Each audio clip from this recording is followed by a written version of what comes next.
Bagian yang ke-28 dari kelas fundamental web programming, kita bahas tentang pemilihan kondisi dan juga percabangan. Ya, seperti apa itu pemilihan kondisi ya? Bahwa pemilihan kondisi ini digunakan untuk melakukan atau menentukan apa yang harus dilakukan ketika ada syarat-syarat tertentu yang dipenuhi atau tidak dipenuhi, begitu ya. Jadi ini tergantung, namanya kondisi ya. Jadi tergantung syarat yang dibuat. Apakah syarat itu dibuat untuk memenuhi atau tidak memenuhi. Contohnya misalnya ya, sesuatu itu harus sama dengan 0 misalnya, baru akan melakukan sesuatu. Atau bisa juga syarat itu kalau dia tidak sama dengan 0 baru melakukan sesuatu. Seperti itu ya. Itu yang dimaksud dengan kondisi. Nah, syarat-syarat seperti ini nanti kondisinya bisa lebih dari satu.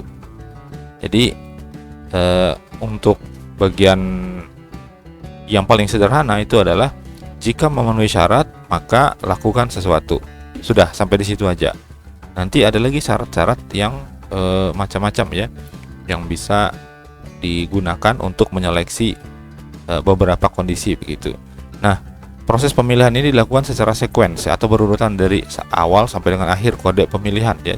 Jadi dia bertahap. Kalau misalnya ada 2, 3 atau 5 syarat misalnya gitu ya, maka pada saat pertama dia akan dicek ke syarat yang pertama dulu. Kalau syarat pertama itu nanti terpenuhi, maka dia langsung mengeksekusi di bagian syarat yang pertama. Kemudian kalau dia ternyata kejadiannya adalah tidak terpenuhi di syarat yang pertama, maka dia akan turun ke syarat yang kedua. Dicek lagi nih, syarat yang kedua nih memenuhi apa enggak. Ternyata nggak memenuhi misalnya, ya turun lagi ke syarat yang ketiga. Begitu seterusnya sampai dengan terakhir nanti ada keadaan di mana yang tidak terpenuhi syarat semuanya, maka pilihan terakhir adalah dia mau tidak mau harus begini misalnya begitu ya. Jadi nanti kita lihat gambarannya ya kalau sudah masuk ke dalam codingnya. Nah, jika ditemukan kondisi yang cocok, maka proses akan mengeksekusi perintah sesuai lalu keluar dari proses pemilihan. Tapi kalau dia tidak terpenuhi, maka dia bisa juga keluar langsung atau mengeksekusi pilihan yang lain. Nah, bisa nanti dibuat pemilihan kondisi di dalam pemilihan kondisi. Jadi ada yang dimaksud dengan pemilihan kondisi bercabang ya. Nah, bentuk-bentuk pemilihan kondisi itu menggunakan perintah namanya if. Jadi ada if, kemudian ada if else. Kalau if itu hanya jika gitu ya. Maka kalau terpenuhi jalan, kalau tidak terpenuhi tidak terjadi apa-apa. Tapi kalau menggunakan if else, ini sama dengan ternary atau tertiary.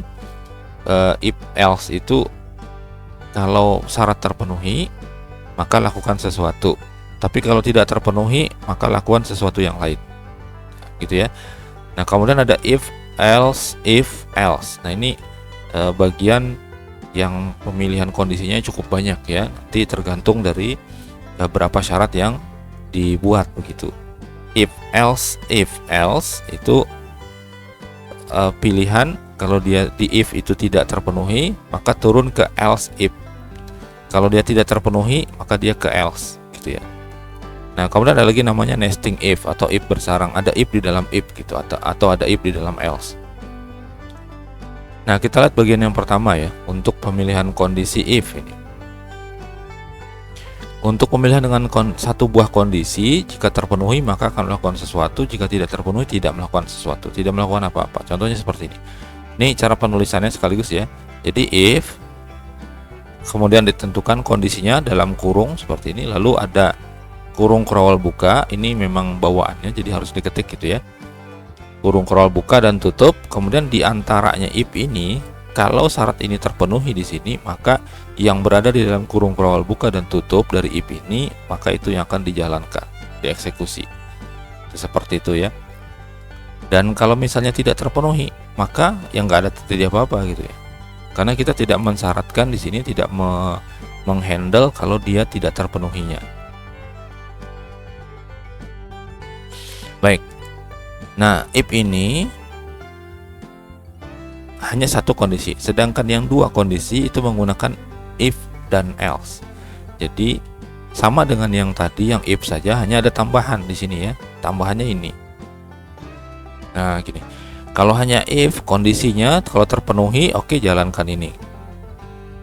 ya kalau hanya if ya, maka yang else ini nggak ada. Tapi supaya ada penanganan kalau ini tidak terpenuhi, maka dibuatlah else gitu. Jika kondisi tidak terpenuhi, maka yang else ini yang jalan.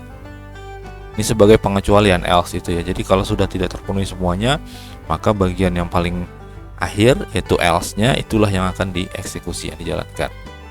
Oke, kita lanjutkan dulu ya. Ada operator namanya ternary atau tertiary. Pemilihan kondisi ini sama dengan if dan else. Sama ya, karena dua ini juga. Kalau tidak begini maka begitu gitu ya. Nah, cara penulisannya seperti ini.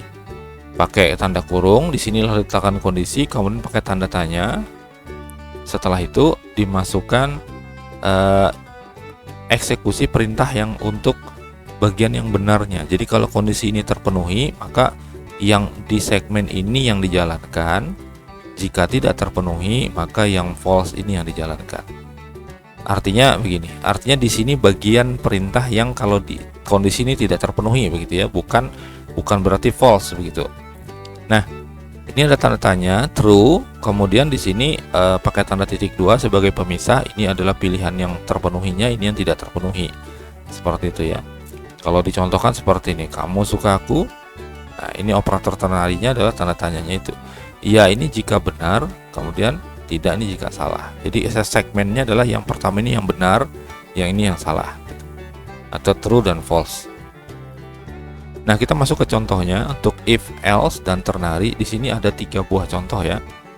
Di latihan ini silahkan download di Kotlab, linknya ada di deskripsi. Sedangkan passwordnya silahkan lihat di materi yang keempat.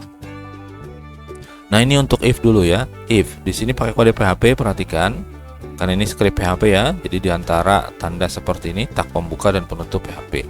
Di sini ada sebuah variabel namanya nilai diisi dengan angka 73. Oke, berarti nilai itu berisi 73 gitu ya. Nah, di sini ada pemilihan kondisi jika if ya nilai lebih dari sama dengan 60, maka ditampilkanlah baris 9 ini. Kalau syaratnya adalah nilainya lebih dari sama dengan 60. Nah, di sini nilai 73. 73 itu nilai, berarti 73 lebih dari sama dengan 60, berarti memenuhi syarat ya. Karena dia memenuhi syarat, maka baris 9 ini jalan. Lalu nanti ditampilkan nilai, karena ini adalah variabel ya. Perhatikan di sini pakai tanda petik ganda ya, sehingga dolar nilai itu menjadi diambil nilai variabelnya nanti. Jadi nilai 73 dinyatakan lulus. Seperti itu hasilnya. Karena nilai isinya 73. Nanti kita coba praktekkan, kita kurangi gitu ya, supaya ini tidak terpenuhi gitu ya. Nah, gimana kalau misalnya kurang dari 60? Maka tidak terjadi apa-apa ketika dicek di sini. Misalnya 59 lebih dari sama dengan 60 kan tidak terpenuhi ya, bukan ya. Nilainya kan false ya. Kalau false maka dia keluar ke sini. Keluar dari baris 10. Jadi tidak terjadi apa-apa gitu. Oke, kemudian untuk latihan if dan else ini seperti ini. Di sini nilai di set 59. Nah, ini syarat kondisinya masih tetap sama, nilai lebih dari sama dengan 60. Berarti 59 apakah lebih dari sama dengan 60 kan tidak terpenuhi ya. Maka kalau tidak terpenuhi, yang ini tidak jalan. Tetapi di sini ada else-nya. Else itu artinya kalau tidak terpenuhi di atas, maka ini yang jalan secara otomatis. Berarti nilai yaitu 59, nilai 59 dinyatakan tidak lulus. Oke, seperti itu ya. Itu penjelasan untuk if dan else-nya. Nah, lalu bagian yang ketiga ini ternary atau tertiary sama dengan if dan else seperti ini ya. Nah, hanya bedanya ini ditulis langsung ke kanan begitu. Misalnya gini ya. Ini nilai diisi angkanya 85. Nah, echo dolar nilai 85 nanti ya hasilnya sama dengan lalu kita menampilkan hasil dari pemilihan kondisi ini, yaitu tulisan antara lulus atau tidak lulus. Ini berupa string. Jadi ini bagian yang benarnya, kalau dia terpenuhi, ini bagiannya tidak terpenuhi atau false-nya ya. Jadi 85 itu lebih dari sama dengan 60 kan iya ya. Kalau iya berarti true. True itu ada di sini. Nah, true itu di sini, kalau false di sini. berarti nanti tulisannya akan nyambung ke sini, lulus begitu. Oke, kalau nggak percaya kita lihat ya. Kita lihat kodenya seperti ini. Oh, ini sudah tadi ya. Ini 85. Nah, kita coba jalankan if else ternary PHP ya. Oke, ingat tempat menyimpan file PHP kita, latihan kita ada di dalam folder web/PHP. Semuanya kumpulkan di situ ya. Dan kasih nama file sesuai dengan yang dituliskan di dalam Kotlab-nya. Nah, ini kita coba yang ternary seperti ini. Kalau kita klik ya, atau kita ketik langsung di atas ini juga bisa. Nah, ini hasilnya seperti ini. Yang if tadi kan nilai 73 ya. Nih, nilai kan 73. Nih, nilai 73, tampilannya nanti adalah nilai 73 dinyatakan lulus. Nih, seperti ini. Kemudian kita langsung ke if else-nya ya. If else ini nilai 59. Nah, nilai 59 itu tidak terpenuhi di sini, di atas sini tidak. Jadi dia ke sini ya, dinyatakan tidak lulus. Jadi nilai 59 dinyatakan tidak lulus. Oke, seperti ini. Nanti kita ubah kodenya. Angka nilainya kita rubah supaya dia berkebalikan begitu ya. Nah, selanjutnya ternary atau tertiary tadi 85 ya. Ini nilai itu 85, jadi 85 sama dengan gitu ya. Ini sudah tampil duluan nih. Tinggal dia nambah belakangnya. 85 nilai ini 85 isinya. Lebih dari sama dengan 60? Jawabannya adalah iya. Karena iya, maka ditampilkanlah lulus. Kan echo nih ya. Berarti echo lulus. Nah, sedangkan yang tidak lulus ini tidak dijalankan. Karena dia ini bagian yang tidak terpenuhinya syarat kondisi di sini. Oke, jadi hasilnya seperti ini ya, 85 lulus. Nah, sekarang kita ubah nih. Misalnya 73 nih. 73 jadi 59 ya yang ini ya. Nah, seperti itu. Kemudian ini untuk yang pertama yang di atas ya. Nah, kemudian yang ini kita balik nih. Kalau tadi kan tidak lulus ya. Kita naikin jadi 61. Nah, terus yang di bawah ternary-nya kita jadikan 45. Oke, saya save ya. Saya kembali ke tampilan ini. Sebelum saya refresh, sebelum saya menyegarkan halaman, perhatikan ini ada 3 bagian ya. Di sini ada nilai gitu ya. Ada. Nah, saya refresh sekarang. Yang perlu diingat adalah ini ada nilai 73 dinyatakan lulus. Kemudian if else ini tadi diisi angka 61, itu nanti apa hasilnya di sini. Lalu di sini tadi 45 ya. Nah, ini saya refresh halamannya. Oke, selesai ya. Nah, yang if itu tidak muncul apa-apa. Yang if else itu tadi diisi dengan 61, itu dinyatakan lulus. Padahal tadi yang 59 tidak lulus. Oke. Nah, 45 jadi tidak lulus juga nih, padahal tadi 85 lulus ya. Kenapa begitu? Karena kita mengisikan sesuatu yang kebalikan di sini tadi. Ternary tadi 85 kan memenuhi syarat, berarti kan dia lulus. Karena 45 tidak memenuhi syarat yang ada di sini, maka dia tidak lulus. Sama dengan yang atas. Tadi 59 itu tidak terpenuhi syarat ini. Syarat if tidak terpenuhi, maka dia ngambil bagian else-nya. Nah, sedangkan 61 itu terpenuhi dia if ini, maka dia ngambil yang bagian atas ini. Menampilkannya begitu ya. Nah, adapun yang if karena di sini 59, dicek di sini 59 lebih dari sama dengan 60, jawabannya tidak atau false ya. Karena false tidak ada nih yang menghandle false-nya, maka dia kosong aja, nggak ada. Seperti ini, kosong aja ya. Kalau dia memenuhi syarat di sini, baru dia muncul. Oke, itu perlu dipahami seperti itu ya. Nanti silahkan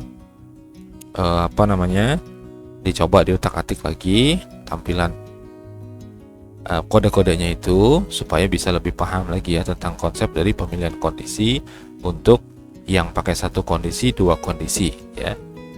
Oke, kita lanjut untuk if else. Nah, ini pemilihan lebih dari dua kondisi. Jadi caranya adalah seperti ini penulisannya dalam PHP. If kondisi pertama, kalau dia terpenuhi jalan yang ini. Tapi kalau dia tidak terpenuhi, kita pakai if kan lagi gitu ya. Jadi ada else, di dalam else-nya itu ada if. Bahasanya itu seperti itu ya. Cuman cara penulisannya dipersingkat seperti ini. Kalau dia tidak terpenuhi di sini, dicek lagi yang kedua nih. Ternyata cocok, ya udah yang kedua ini yang jalan. Ternyata tidak cocok, maka dia menjalankan yang else. Nah, seperti itu ya. Untuk penggunaan if, else, else itu harus ada else-nya. Jadi nggak bisa kita pakai if, else, if, itu nggak bisa.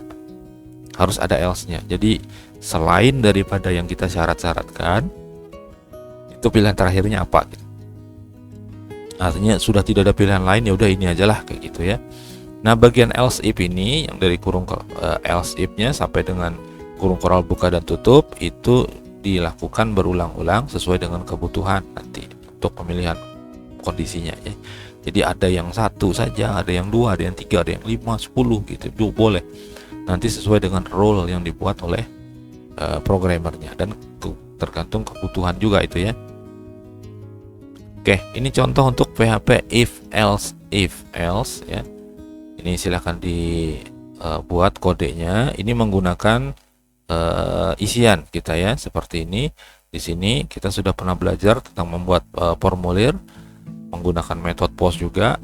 Nah, di sini ada teks, masukkan nilai, lalu ada inputan yang tipenya number, name-nya adalah nilai, kemudian ada submit untuk buat ngirim ya, tombol.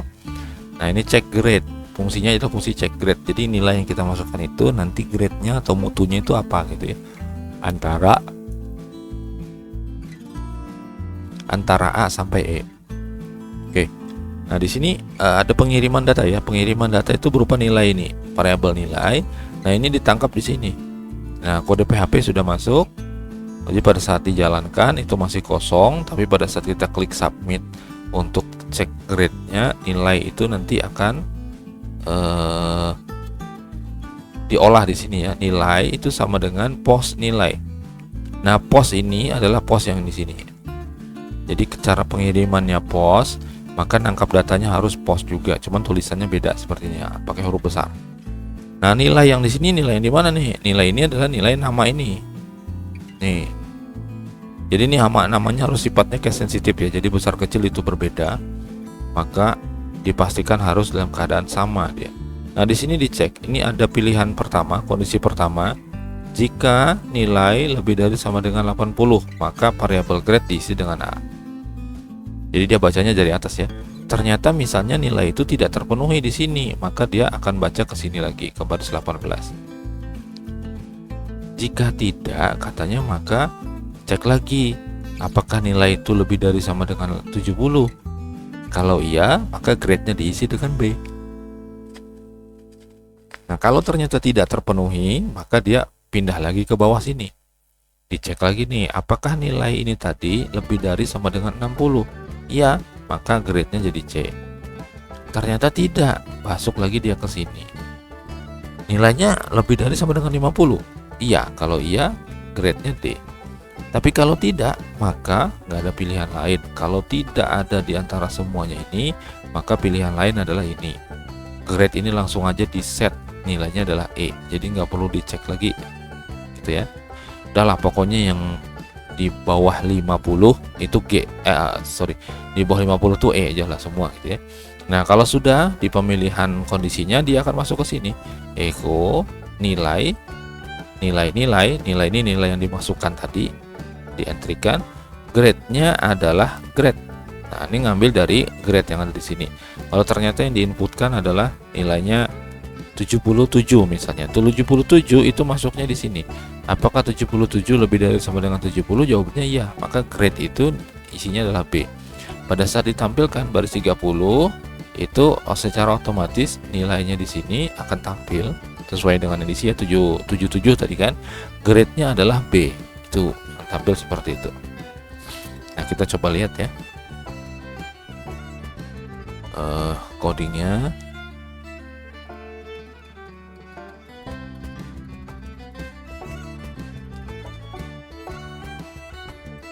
Ya, seperti ini codingnya. Kita jalankan dari sini ya. Itu saya back saja, jadi di refresh saja tampilan ini.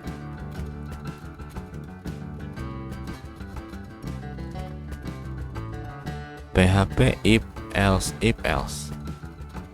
Oke, seperti ini. Nah, oke, perhatikan ya, ini sudah pernah kita bahas di materi sebelumnya. Ini ada warning. Warning ini karena terjadi error ya, seperti ini, dia undefined index nilai gitu ya. Nilai itu tidak dikenali di baris 14. Kalau kita lihat baris 14 ya, di sini ya. Ini nilai ini nggak ada isinya gitu loh ya. Ya betul, karena apa? Karena belum ngirim kan ya. Maka dia tampilkan pesan warning seperti itu. Tapi itu tidak ada masalah. Dan lagi ini karena time-nya atau zona waktunya tidak kita set ya. Nah, yang penting itu di sini baris 14 kan ya. Nilai grade-nya adalah E karena nggak ngisi apa-apa. Nah, sekarang kalau diisi misalnya jadi 68. Kalau dicek grade, nah errornya hilang ya, karena dia apa namanya? Sudah ada isinya tuh yang variabel nilai tadi, yang katanya indeks nilai itu tidak ada gitu ya. Nah, ini 68 grade-nya C, tapi prosesnya dia tuh mengecek dari atas ini 68 apakah lebih dari sama dengan 80? Enggak, ya udah sini cek 68 lebih dari sama dengan 70? Enggak juga. 68 lebih dari sama dengan 60? Iya. Nah, grade-nya di C. Maka nilai 68 grade-nya adalah C. Oke, seperti itu ya. Nah, kemudian kalau misalnya diganti lagi teks yang lain, angkanya misalnya jadi 84 misalnya. 84 dicek grade. Nah, grade-nya adalah A. Seperti itu. Oke, bisa kita atur lagi untuk isian-isian yang lain.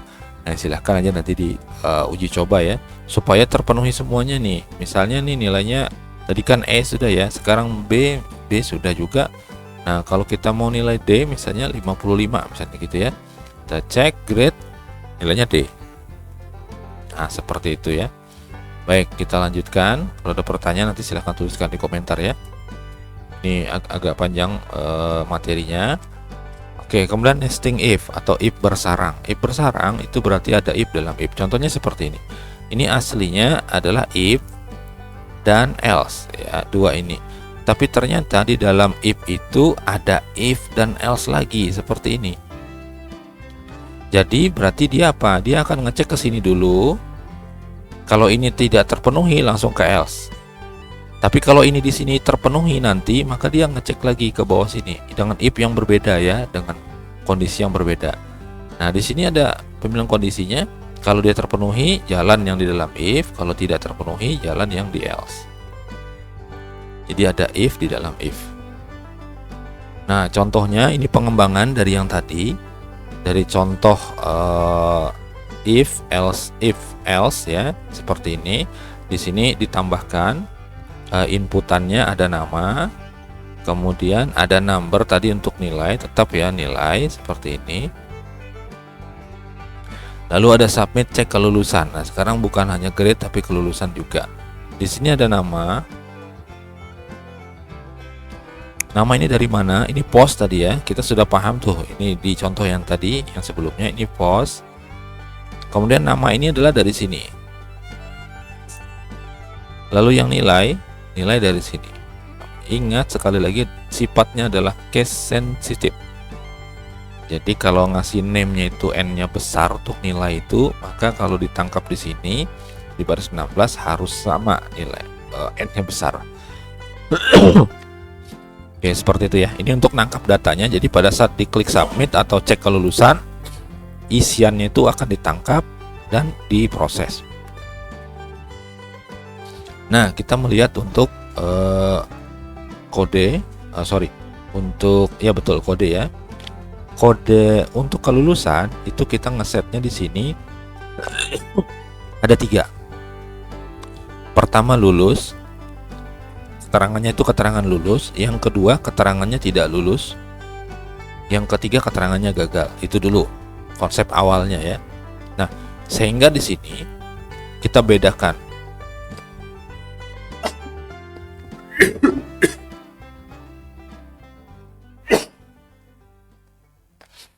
Maaf ya. Kita bedakan untuk nilai-nilai yang masuk standar lulus, tidak lulus, dan gagal. Nilai lulus itu adalah 60 ke atas. Oke ya, 60 ke atas. Sedangkan nilai tidak lulus itu 50 ke atas. Berarti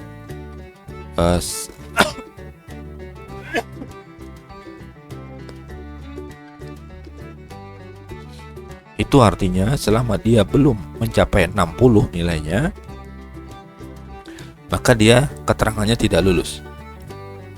Nah, kalau dia di bawah 50, maka dia nilainya adalah gagal keterangannya. Dan grade-nya adalah E ya. Sedangkan kalau yang tidak lulus itu dipastikan ya, grade-nya adalah D. Nah, sementara yang lulus yang lebih dari sama dengan 60 itu terbagi 3. Jadi kalau dia nilainya nanti itu lebih dari sama dengan 80, maka grade-nya A. Kalau lebih dari sama dengan 70, grade-nya B. Kalau lebih dari sama dengan, selain itu artinya kalau dia tidak lebih dari atau sama dengan 70, maka langsung grade-nya C gitu ya. Nah, cara ngeceknya adalah dari sisi nilai 60-nya dulu. Jadi kalau misalnya inputan itu nilainya 70, pasti 70 itu lebih dari sama dengan 60 pasti ya. Berarti dia di kategori kelulusannya lulus. Nah, sekarang nilai 70 tadi dibandingkan satu persatu untuk mendapatkan grade. Jadi 70 lebih dari sama dengan 80. Jawabannya tidak ya. Kalau tidak berarti A ini lewat. Nah, dia ke sini nih. 70 lebih dari sama dengan 70, jawabannya iya. Maka grade diisi dengan B. Setelah itu selesai, dia keluar. Nah, kalau misalnya nilainya 69 atau 67 lah ya. 67 dia masih masuk sini. 67 lebih dari sama dengan 60, betul ya kan? Nah, kemudian di sininya nilai 67 apakah lebih dari sama dengan 80? Tidak. Kemudian di sini 68 lebih dari sama dengan 70 juga tidak. Karena tidak, maka grade-nya di set langsung C. Setelah itu langsung keluar ke sini ke baris 37. Hai, nama tadi yang diinputkan sudah ditangkap di baris 15 ya. Ditampilkan di sini. Kemudian nilai kamu yang tadi 68, grade-nya adalah C. Dinyatakan keterangannya adalah lulus. Ya, di sini tadi. Oke, seperti itu ya. Kita uji cobakan. Kita kembali ke foldernya ya. Ini file untuk nesting if ya. Seperti ini kita jalankan. Nah, ini terjadi error banyak ya. Sebenarnya bukan error, hanya peringatan saja, warning. Ini karena baris 15. Ini ya, baris 15 itu adalah nama itu nggak dikenal katanya, karena kita belum melakukan pengiriman data. Oke, ini abaikan saja dulu ya, nggak masalah. Kemudian yang kedua baris 16 yaitu nilai, sama nih karena kita belum mengirimkan data. Nah, hai gitu, harusnya ada namanya di sini, nilai kamu, di sini ada nilainya juga nih. Grade-nya adalah E, dinyatakan gagal karena nggak ada isian, berarti kan nggak ada yang sesuai itu. Berarti kalau nggak ada yang sesuai, dia manggil yang else, yaitu kalau kita lihat di codingnya, yang else itu adalah ini, grade-nya E, keterangannya gagal. Nah, sekarang diisi ya.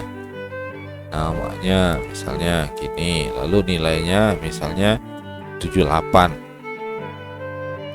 78 kalau berdasarkan kode kita di sini dia bukan A, karena 78 lebih dari sama dengan 80, jawabannya tidak.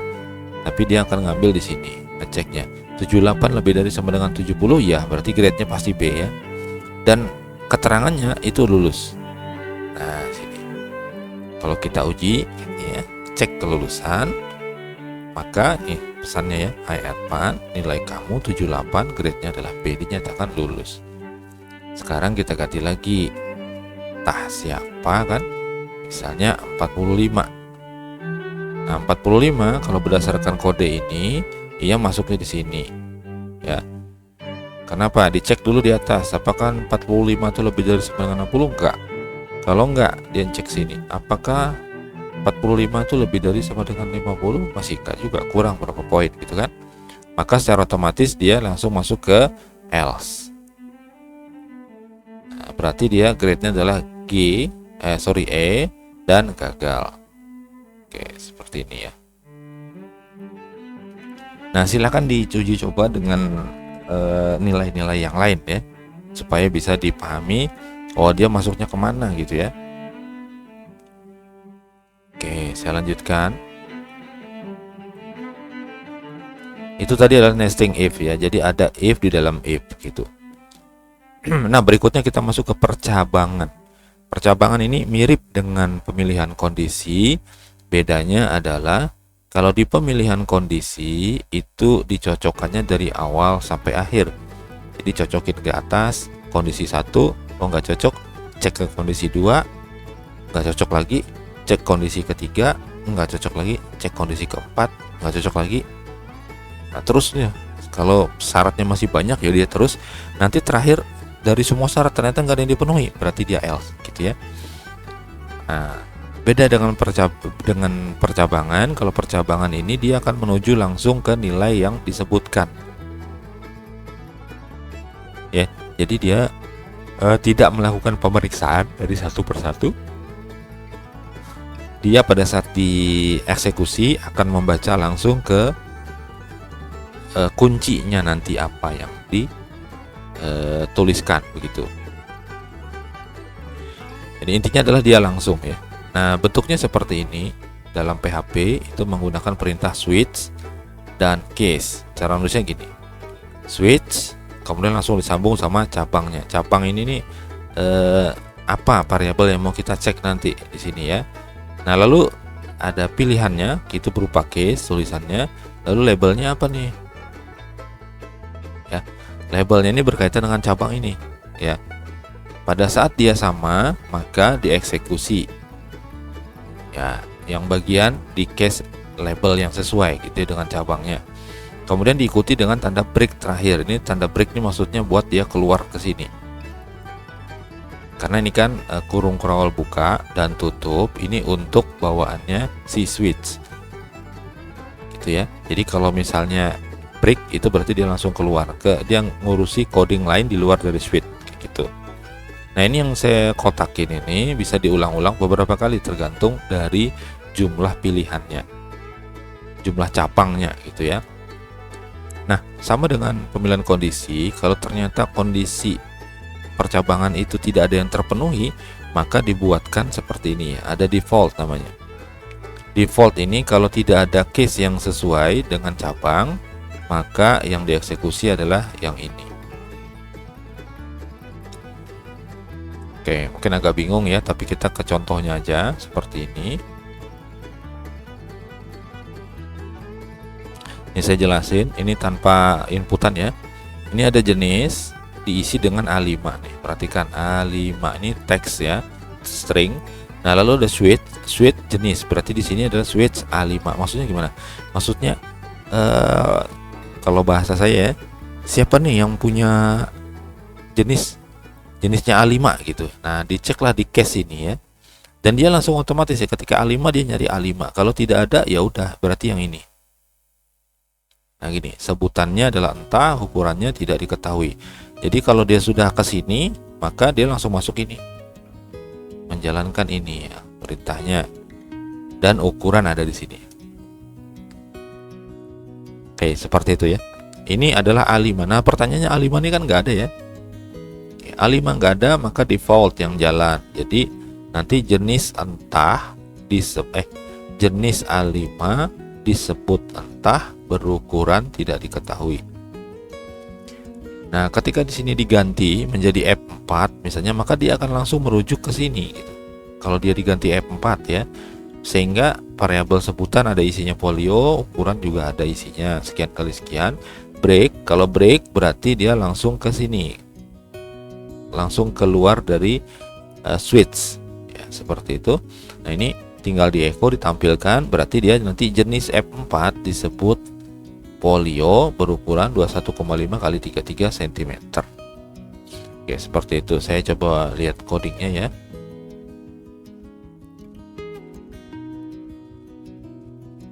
Ini saya tutupin dulu lah. Ini juga. Oke. Nesting if tadi sudah ya. Nah, ini seperti ini. Oke, kalau ini A5 tadi seperti ini, saya save. Kemudian kalau kita jalankan,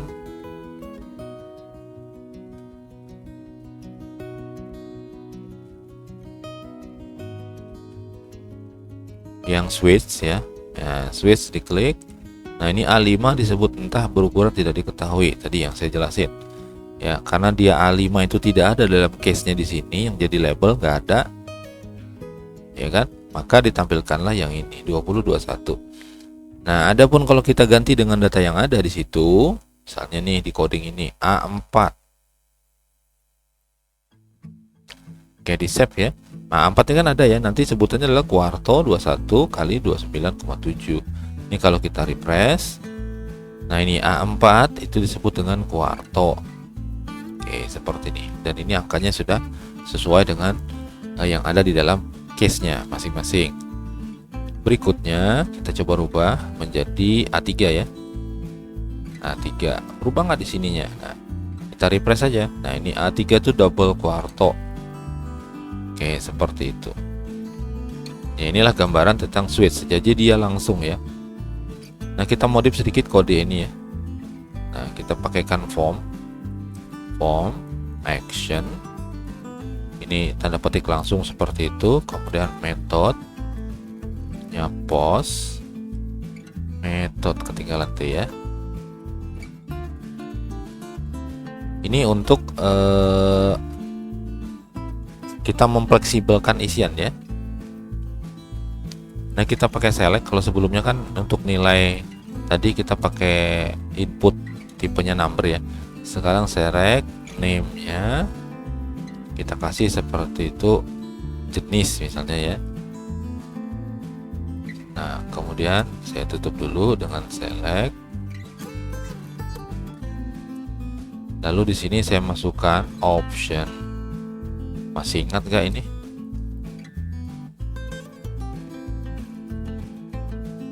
Pilih misalnya gitu.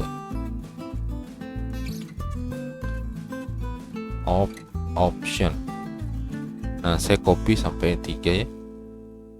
Nah, di sini ada A4, F4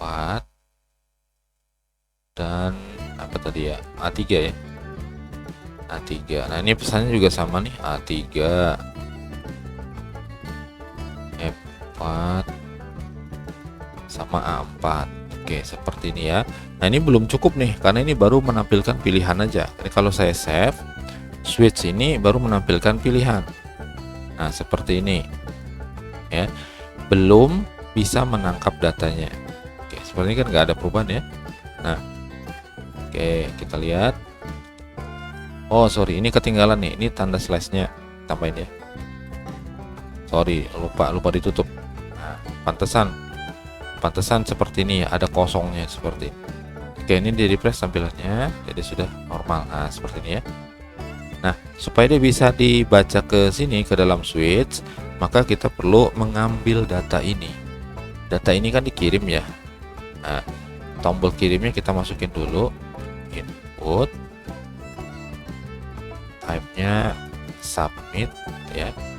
Kemudian value-nya misalnya pilih kertas gitu ya, atau pilih jenis saja ya. Nah, misalnya kayak gitu. Nah, di sininya yang ditangkap adalah jenis ini. Ini ya, name-nya kan jenis ya dari pilihan ini, maka ditangkaplah di sini. Ini kita matikan aja seperti ini. Nah, kemudian di sini diisikan dolar jenis sama dengan dolar post jenis. Nah, seperti ini. Jadi kalau nanti dipilih, kemudian diklik tombol pilih kertas, maka dia akan mencari yang sesuai. Contohnya, misalnya ketika kita memilih value-nya A4, berarti terkirim ke sini, ini ditangkap nih jenis yang diisikan di sini, ditangkap di jenis, maka dia bisa langsung masuk sini. Kalau kita lihat seperti ini ya. Nah, ini awal karena dia belum ada isinya, yang jenis itu belum ada isinya, maka jenisnya disebut entah berukuran tidak diketahui. Tapi kalau kita pilih salah satu A4 misalnya, pilih. Nah, yang ditampilkan adalah jenis A4. Yang F4 juga sama. sudah dipilih di sini, kemudian pilih jenisnya, ajukan gitu ya. Nah, ini F4 dan seperti itu. Kemudian A3, pilih jenis, maka dia bisa ditampilkan seperti ini. Oke, itu ya. Nah, mudah-mudahan ini bisa memberikan gambaran lah sedikit ya tentang ada perbedaan itu antara if, else, dan juga switch atau percabangan ya. Pemilihan kondisi dengan percabangan itu dua hal yang berbeda, tetapi tujuannya sama, buat menyeleksi secara sequence, yang satunya secara to the point. Intinya seperti itu ya. Baik, nah saya kira cukup untuk pembahasan tentang pemilihan kondisi dan percabangan. Kita lanjutkan dengan perulangan atau looping di bagian yang ke-29 dari kelas fundamental web programming ini.